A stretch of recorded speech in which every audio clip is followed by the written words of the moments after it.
Hola a todos, soy Javier Poveda y esto es De Bien TV, el canal donde te la vas a pasar de bien mientras aprendes geografía, historia del arte y este año un poquito de economía y de empresariales. Este vídeo va dirigido a mis alumnos de primero de la ESO, de sección del CEIPSO, el Encinar de Torrelodones. In this video we are going to study the last unit of geography, which is the climates and the landscapes of the world, and specifically the first part, the temperate climates and landscapes. So let's go. Bing.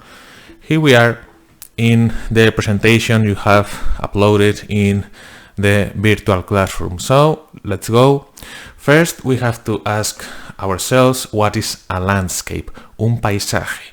So the landscape of a place can be defined as the visible appearance of an area, and they are the product of nature and the changes made to them by people.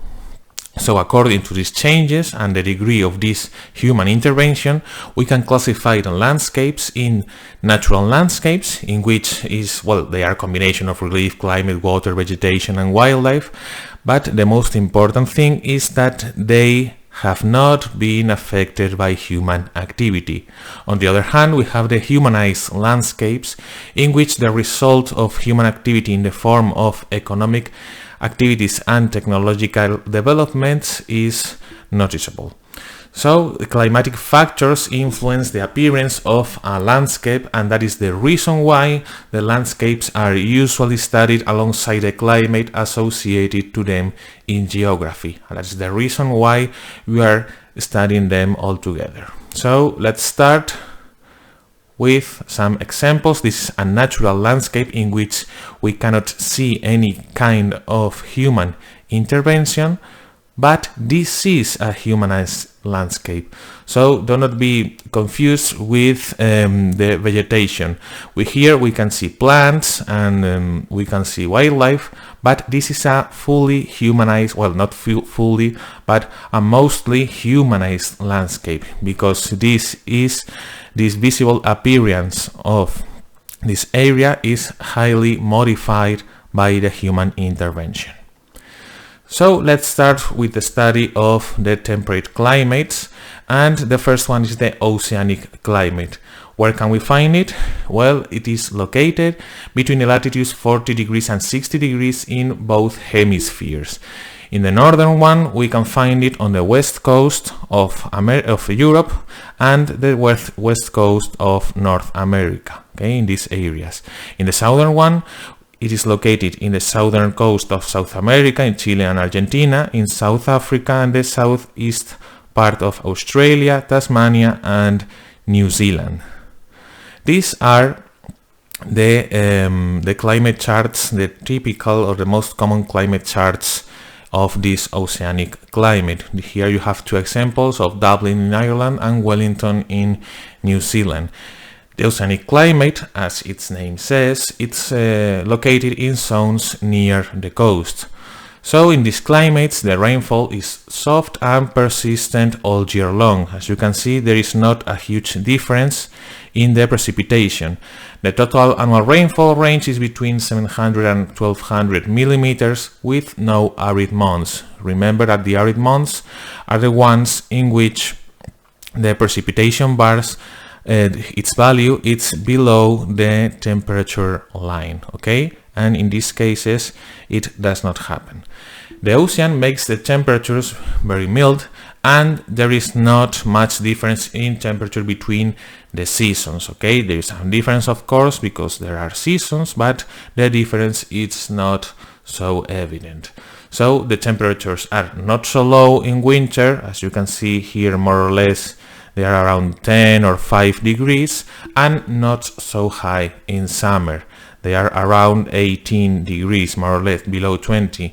So the thermal range, the amplitude, the difference between the highest and the lowest temperature is narrow. Okay, so we have to talk about the landscapes, both natural and humanized. In the natural oceanic landscapes, we can find that oceanic rivers have regular and abundant flow. Remember that the flow is the amount of water they carry. And this happens all year because of the constant rain. In the vegetation, we can find that the mild temperatures and constant rain are good for deciduous forests. Deciduous forest es bosque caducifolio.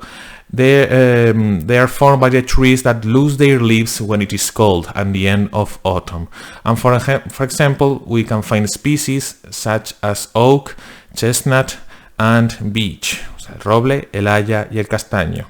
In the areas with persistent fog, niebla, high humidity and strong winds, there are also some thorny scrub vegetation called shrubland, matorral. And when forests have been cut down, the meadows, los prados, appear due to humidity and mild temperatures, and they are huge extensions of grasslands which are optimal for providing natural food for livestock. So let's take a look to some of these examples. This is the deciduous forest, es el hayedo de los carneros, de los cameros en La Rioja, como podéis ver, hoja que cae al suelo, hoja caduca. This is shrubland, esto es matorral, pequeño arbusto, and these are meadows, prados con sus ovejitas. A ver. Ajá. And now the humanized oceanic landscape. These types of landscape depend on the degree of human occupation. So in Western Europe, for example, in the Atlantic region, which is a very populated region, we can find cities with architecture, with roofs very sloped, mucha pendiente, to avoid retaining rainwater. And in these areas, the pastures for livestock and fields of corn and potatoes have replaced many forests. In North America, southern Chile and Argentina, which are areas with very few population, we have very few humanized landscapes, and we still can find forests. In Australia, Tasmania, and New Zealand, we have abundant grasslands, abundant meadows, which provide ideal landscapes for cattle and sheep farming, para ganado. Let's take a look. This is Bruges, or Bruges, or Brujas in Belgium. As you can see, very sloped roofs, and these deciduous species, okay, these forests. We can still find a very natural landscapes in Chile and Argentina. This is southern beech forest in Chile, the Haya del Sur. And this is sheep farming in New Zealand. These are meadows in the southern hemisphere. And that's all for the oceanic climate. Now the next climate is the Mediterranean climate, our climate. Where do we find it? Well, in the coast of the Mediterranean Sea, of course, in some parts of the United States, in California here, in the central coast of Chile in South America, in some parts of South Africa and South and Southwest Australia. Here you have a couple of examples of climate charts of the Mediterranean climate, Valencia and Naples in Italy. So in the Mediterranean climate we can find hot and dry summers due to the warm subtropical air. Okay, as you can see here, the temperatures usually go above the 25-degree mark. The winters are mild because of the effect of the sea. Okay, as you can see here, the temperature in the winter is above 10 degrees or very close to the 10-degree mark. In this case, the rainfall is very irregular. It rains very little in summer. Look at this, very little in summer, so we can find several arid months. For example, here we have 1, 2, 3, and 4 arid months, and here 1, 2, and 3 arid months, which are the months of the summer. In autumn and spring, the rains are plentiful and often torrential. Okay, as you can see, the most precipitations occur in autumn and also in spring, but mostly in autumn. So the natural Mediterranean landscapes, in this one we can find that the Mediterranean rivers have low and irregular flow because of the seasonal differences in rainfall. So in summer, when we have the less rainfall, the rivers have very low water volumes and they are completely dry, or they are completely dry. Sometimes they dry out. and after a dry summer, storms may cause flooding, inundaciones. The forests are made up of evergreen trees, bosque perennifolio, such as pines, holm oak, and cork oak, pinos, encinas, y alcornoques. They are low in height and have woody trunks, tronco muy leñoso, and small hard leaves covered with fuzz that protects from heat and prevents evaporation. O sea, hoja espinosa. On the ground there is a lot also of thorny scrub. What type of scrub? Well, if logging, grazing and fires cause the forest to disappear, we have dense thickets, tenemos este tipo de planta arbustiva, called maquis or garrigues, maquia o garriga. The difference is because of the soil, okay? Si hay suelos calizos es maquia, si hay suelos silíceos es garriga, pero eso es un dato que nos interesa, por eso lo digo en castellano. So let's take a look at the pictures. Here we have a typical Mediterranean pine forest in Spain, la Sierra de Burete en Murcia. As you can see here, these leaves which are thorny leaves. Okay, this is maquis, esto es lavanda, perdón, esto es jara, garrigue, for example, lavanda, esto sí.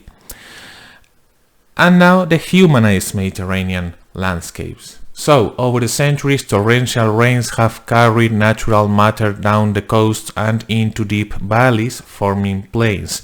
This is a result of millions of years of erosion.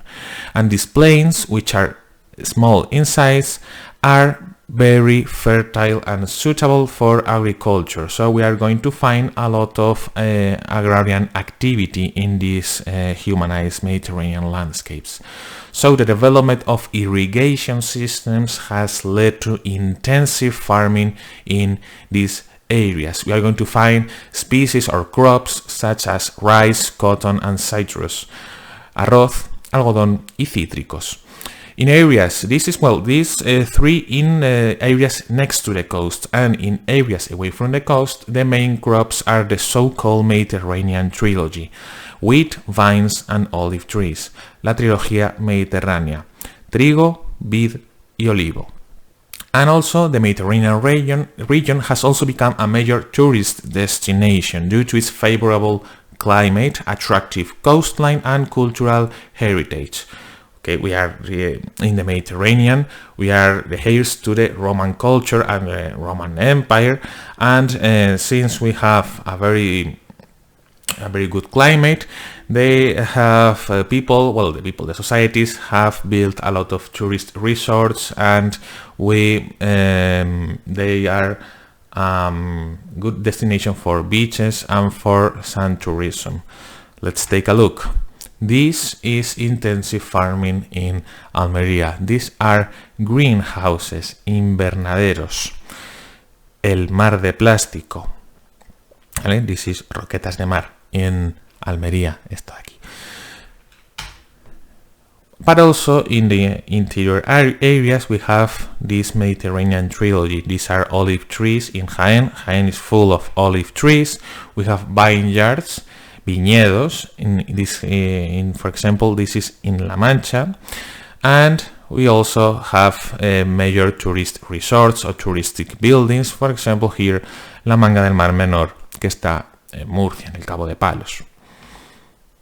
And finally, the last climate is, we're going to study in this first part of temperate climates, is the continental climate. This one is found, as its name says, in the interior of the continents, mostly.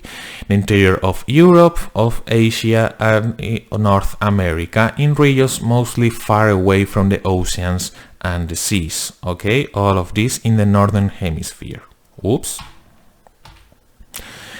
The wheel of the mouse is broken. So this, we have here two examples, two climate charts. This is Kiev, which is the capital of Ukraine, and Detroit, which is in Michigan, the United States. So these inland areas do not receive the moderating influence of the seas, as it happens with the oceanic climate. Therefore, the temperatures are very extreme, so they are hot in summer and very cold in winter. so the thermal range is very wide. As you can see here, they have very cold winters with average temperatures below 0, and they had hot summers. Okay, the temperature often goes above the 20-degree mark. The rainfall is not very abundant, even though you can see here these bars. You have to look at the values. Okay, they are here the most temperatures 75 millimeters, and here 70 millimeters. They are less. It's not very abundant, the rainfall, and occur mostly in summer months. As you can see here, in the summer months we have the most precipitations, and the winters are usually more or less dry. Okay, just 25 millimeters, and here 40 millimeters, which is not so much.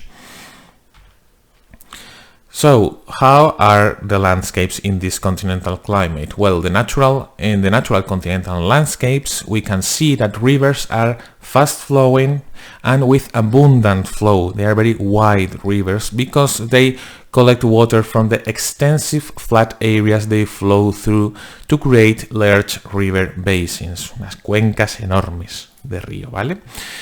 If you remember from the map exam, for example, in Europe, this continental climate, we find it in the Great European Plain.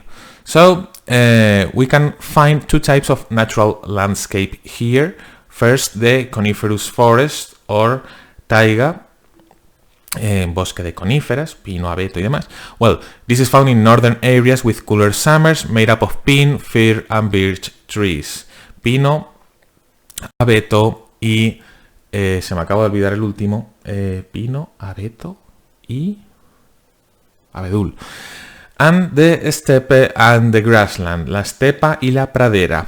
These are found in the southern areas of these continental landscapes with high summer temperatures and little rain.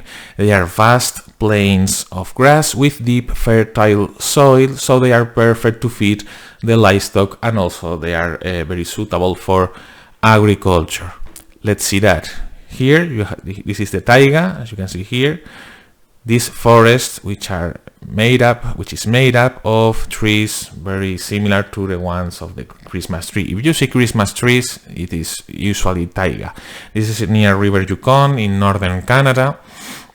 This is the steppe in Kazakhstan, very plain area with just a few vegetation, with just grass. And this is the grassland, the great grasslands in America with the bisons. Okay, here we have the grass and this coniferous forest.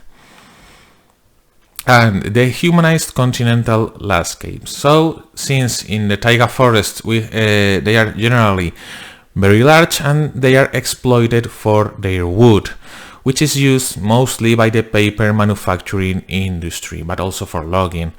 And the severe weather conditions and an inhospitable landscape mean that the human population is small. Okay, there are not many people living in these areas, and they are concentrated in small towns and cities. In the steppe regions, since they are suitable for livestock and extensive grain farming, we have the fields very fertile and very flat in these areas, so we can find a lot of machines working the land.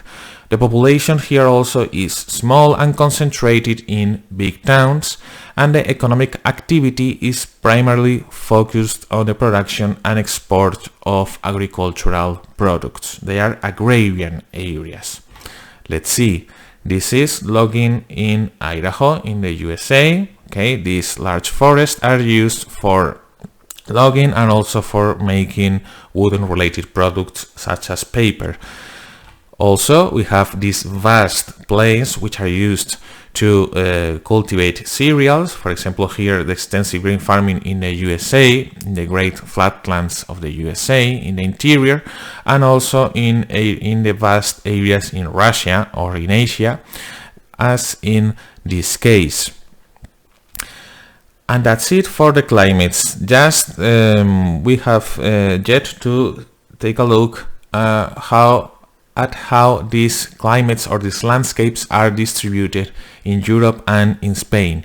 As you can see here, well, here we have a polar climate. We will study that in the next video. The continental climate in most of Europe, mostly in this great European plain. The oceanic climate in the Atlantic facade of the continent.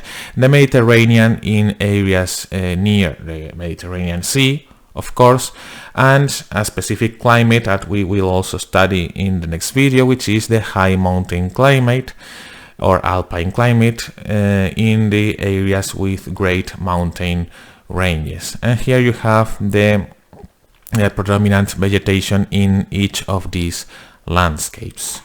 In Spain, we have 5 types of climate. We have the oceanic climate in the northern part of Spain, north of the Cantabrian mountain range, la Cordillera Cantábrica. We have 2 types of Mediterranean climate, the usual Mediterranean climate in the south and in the west, and the continentalized Mediterranean climate in the interior areas. We have mountain climate in the mountain ranges and a specific type of climate which is subtropical, or it's a kind of tropical climate in the Canary Islands. We will study the tropical climate also in the next video. So for this unit, I don't want you to take notes as usual, but I want you to write in your notebook, handwritten, a summary chart for every type of climate. In this summary chart, you must write the type of climate, where can we find it, how are the temperatures, how are the precipitations, the types of natural and humanized landscapes, and an example of a climate graph or a climate chart. Okay? And you should do this with the Mediterranean climate. You can copy this as an example, and also for the continental and the oceanic climate. And this is the end. This is taiga forest in Minecraft. This is continental climate in Minecraft, because in Minecraft it's a game, I don't like it very much, but it depicts the biomes or the landscapes in a very accurate way for bueno, para videojuego, que la verdad es que lo hace bien. And that's it. Magic Back Bomb. Pues esto es todo. Así que espero que hayáis entendido esto y que os haya ayudado a comprender un poquito mejor el tema. Recordad hacer los cuadros de los climas y me despido hasta el siguiente vídeo. No olvidéis seguirme en redes sociales, en Instagram, en Twitch, que tenéis ahí atrás, aquí, a ver, la dislexia, aquí, twitch.tv/debienstream. Los domingos por la tarde siempre hago streaming de juegos históricos. Gracias por estar ahí y nos vemos en el próximo.